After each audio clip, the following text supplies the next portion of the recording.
Tucker Carlson is back, and it looks like he's moving to Twitter to create a quote-unquote Twitter show. Hey, it's Tucker Carlson. You often hear people say the news is full of lies, but most of the time that's not exactly right. Much of what you see on television or read the New York Times is in fact true in the literal sense. It could pass one of the media's own fact checks. Lawyers would be willing to sign off on it. In fact, they may have. But that doesn't make it true. It's not true. At the most basic level, the news you consume is a lie. Wow. Wow, he's talking about himself here. This is hilarious. A lie of the stealthiest and most insidious kind. Facts have been withheld on purpose, along with proportion and perspective. You are being manipulated. Yeah, that's something he did all the time. It's funny how he talks about the news like he's some kind of independent, separate entity from all these other news sources, and he's never done any of this to people. How does that work? Let's see.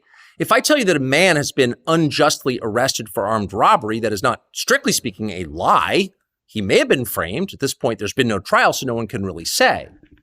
But if I don't mention the fact that the same man has been arrested for the same crime 6 times before, am I really informing you? No, I'm not.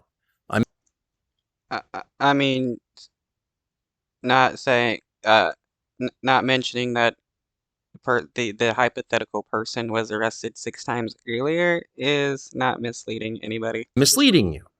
And that's what the news media are doing in every story that matters, every day of the week, every week of the year. What's it like to work in a system like that?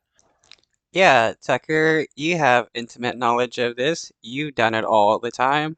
After more than 30 years in the middle of it, we could tell you stories. The best you can hope for in the news business at this point is the freedom to tell the fullest truth that you can. But there are always limits. And you know that if you bump up against those limits often enough, you will be fired for it.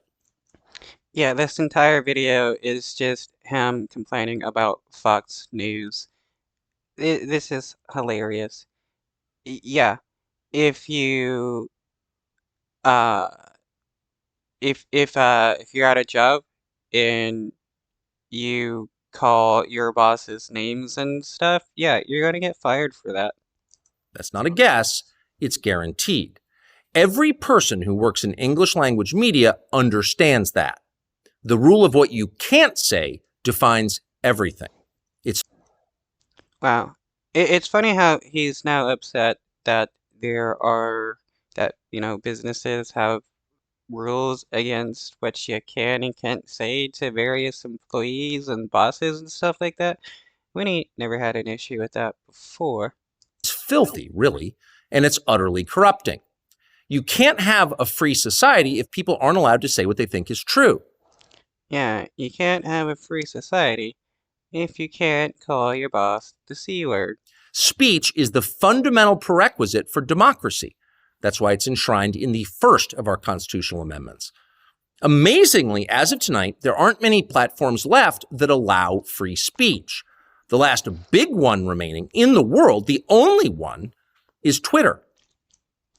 This is funny. Now he's really going to hardcore praise Twitter and back it, because this is the site he's going to try to create his new audience on.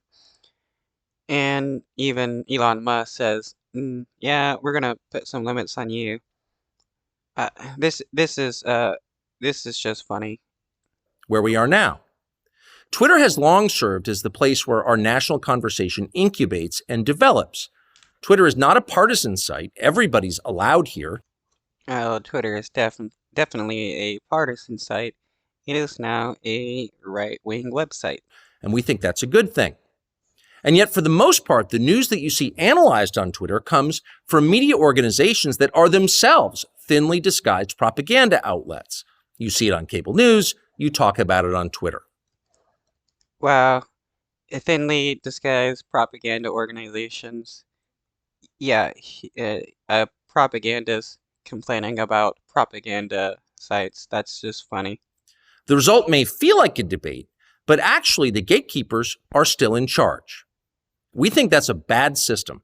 We know exactly how it works, and we're sick of it. Starting soon, we'll be bringing a new version of the show we've been doing for the last 6.5 years to Twitter. How? Were you gonna have like 3-minute segments for like every show or something? We'll be bringing some other things too, which we'll tell you about. But for now, we're just grateful to be here. Free speech is the main right that you have. Without it, you have no others. See you soon. I thought without guns you didn't have any of the others. I guess it's changed for Tucker Carlson. Pretty hilarious. He's now pretty desperate to get back on the air and spew his own propaganda.